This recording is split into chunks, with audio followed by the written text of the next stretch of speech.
Hanggang ngayong Biyernes ng gabi, August 30, 2024 na lamang ang anchor duties ng veteranong broadcaster na si Henry Umaga Diaz sa TV Patrol. Ito ay matapos ang halos 8 taon niyang pagiging regular anchor ng longest running primetime newscast sa telebisyon. Sa Instagram ni Julius Babaw ngayong Biyernes, nag-upload siya ng catch-up photo sa dating kasamahan niya sa TV Patrol na si Henry. Kasama nila sa larawan ng asawa ni Julius na si Christine Bersola Babaw. Ayon kay Julius, mahaba ang naging samahan nila ni Henry noong nasa ABS-CBN pa siya.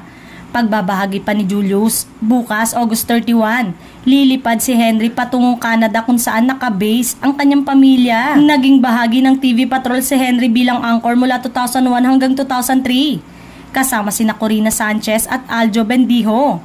Naging anchor naman si Karen Davila ng TV Patrol World mula November 2004 hanggang June 2010 kasama sina Julius at Ted Filon.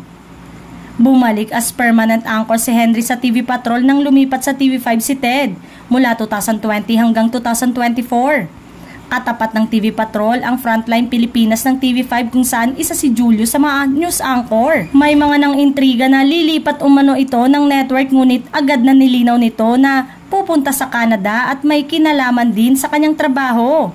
Samantalang matapos magpaalam ni Henry ay usap-usapan na magiging kapalit ito sa TV Patrol na makikilala sa mga susunod na araw.